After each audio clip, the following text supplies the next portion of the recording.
are broadcasting live here from SupplySide West in Las Vegas. Welcome to our show. My name is Judie Bizzozero. I'm the content director for Food and Beverage Insider, and this is my cohort in crime, Alex Smolokoff. He is our associate editor on Food and Beverage Insider. So we're here to talk to you, kind of give you a wrap up of what's been going on at the show, look at some trends, and tell you all the things that we all need to succeed in the food and beverage world. So Alex, welcome. Thank you. This was your second show. Yeah. It's my, I'm not going to tell you how many shows I've had. More than second? Yeah, more than two. But what were your thoughts? This is our first time back after almost 2 years. Exactly. So it was my second show, but it really kind of felt like my first because we didn't have one last year. And so first off, just the vibes of the show were great. I mean, everybody was in a great mood. Everyone was happy to finally be face-to-face and doing business together.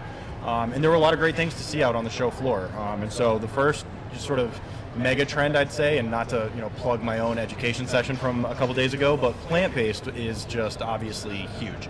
And more than that is it's not just the plant-based proteins anymore. It seems like other ingredients are getting elevated by the role they can play in plant-based formulation. So whether that's fats and oils or binders, ingredients that are helping a lot of these sort of faux meat, like trying to mimic the look, the feel, the cook of a meat product.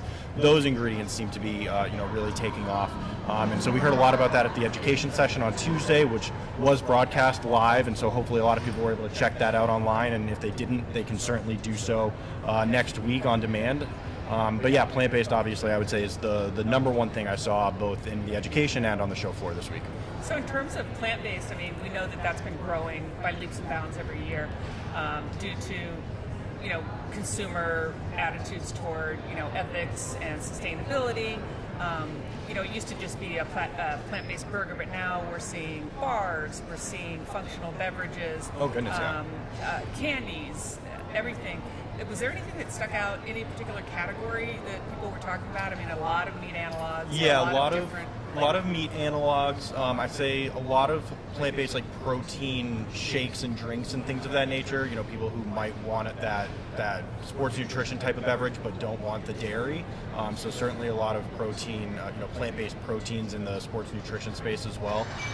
But yeah, the plant-based meat analogs are certainly huge. We've also seen some companies going the other way, making plant-based patties that are not trying to look like meat and are really kind of highlighting the vegetables and the different ingredients they're using. So kind of two different roads to go down, but whether it's trying to look like a burger or it's purple and bright, plant-based everything is definitely all the rage. Yeah, so and not only we're talking proteins, but a lot of fiber that helps make those products sustainable. Let's see, beverages. Beverages are huge. A lot of beverages. No, you're all right. We're in Vegas. It's the desert. Yeah. Beverages were huge. I mean, that's probably, if you look at the whole functional food and beverage category, beverages by far is the largest category. Sure. Predicted, plugging my own session. There you go. They're anticipated to grow by fivefold in the next few years. So lots of plant-based beverages, lots of dairy alternatives, sure, plant-based, but different ingredients, fermented. Yeah, a lot of kefir, fermented kombuchas, a lot of apple cider vinegar being used as an ingredient. So sort of in that fermented category. Saw fermented mushrooms being used in both beverages and in food as well. And just as far as the beverages go, a lot of natural sweeteners, natural colors and flavors. There were some rows on the show floor that looked like a rainbow, really. I mean, there's so many different ingredients that are out there that, you wouldn't expect that you could make colors like that naturally. And so I think we're seeing leaps and bounds as far as what a beverage can look and feel and taste like with better, good-for-you ingredients. Yeah, and I think we're also seeing lower sugar, sure, especially like in the juice category, which traditionally has been vilified because of its high sugar content. So we're seeing more cold pressed juices. We're seeing vegetable and juice mashups, kind of like that stealth, getting the veggies into your kids. Yeah. A lot of adaptogens and nootropics. One area that shouldn't surprise anybody because of COVID, we're seeing a huge boost in immunity beverages. Of course. So lots of botanicals, echinacea, elderberry, the vitamins, have always been mainstays, but they're really taking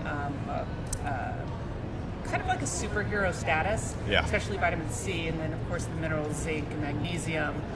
And especially as so many consumers are still turning to food as their medicine, and so I mean, obviously, there tons of supplements out here on the floor, but there are still that subsect of consumers who want to get those vitamins and minerals from a beverage or a food as opposed to a capsule or a tablet, and so definitely seeing a lot of that in drinks these days. Right, and even in the alcohol sector. Yeah. You might not think of alcohol as functional, but it is. So, obviously, one of the first functional alcohols. Probably the wine. first, yeah. Yeah. But you're seeing more use of botanicals in that.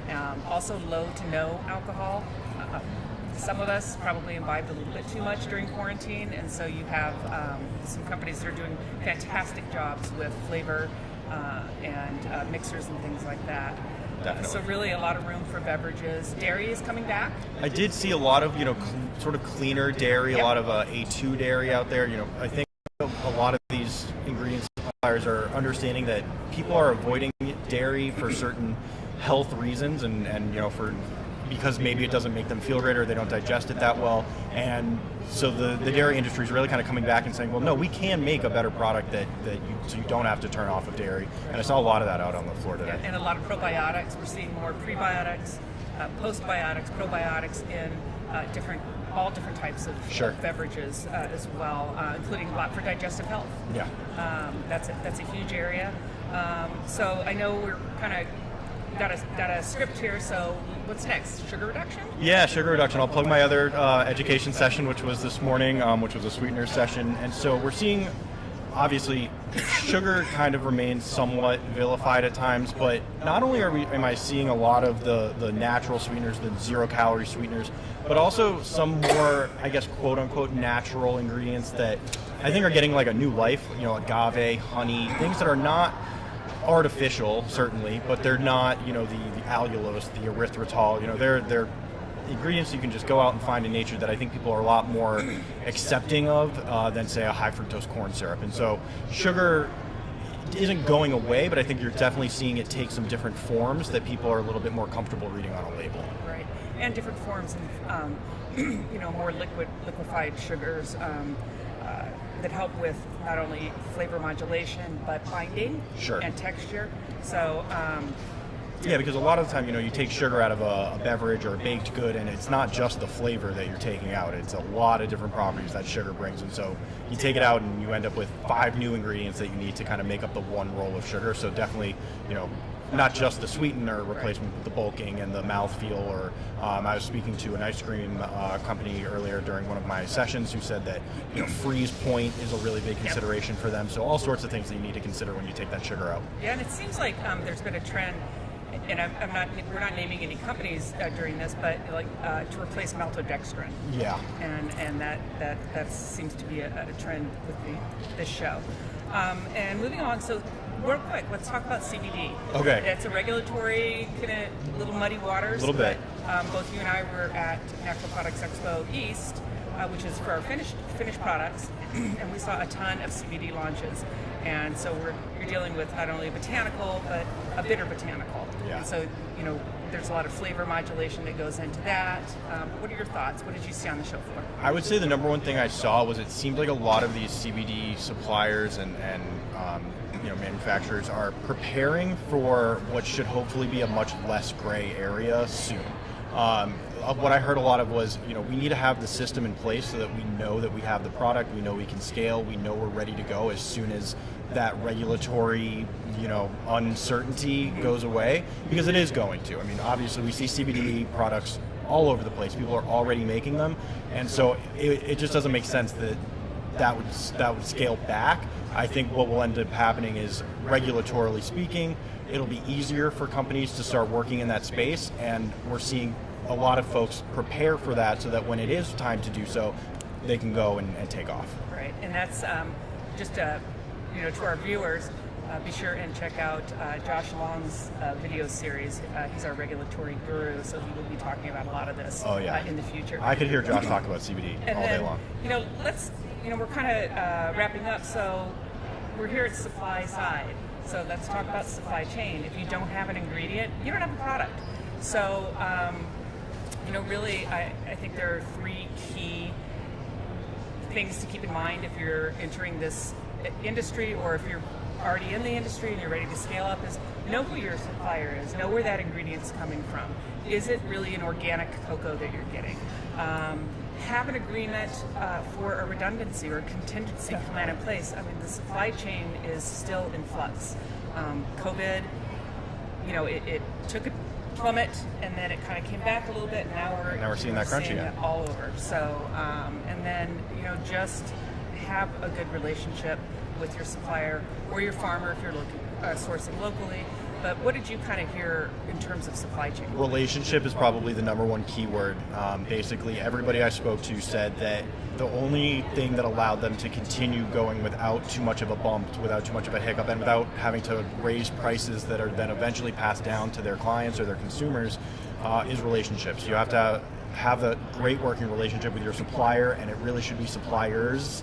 Like you said, have redundancies. Make sure that if something happens with company A or supplier A, that you can turn to someone else who will be able to get you the ingredient that you need.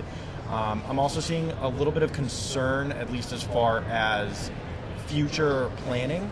Again, not to name any specific companies, but one individual saying that it's hard for them to try and come up with what new flavors or a new line of products for 2022, 2023, because they don't know if the ingredient they need is going to be available, and they don't know how much it's going to cost, and they don't know if they're going to be able to scale up and order enough of it to make that new product or new flavor work.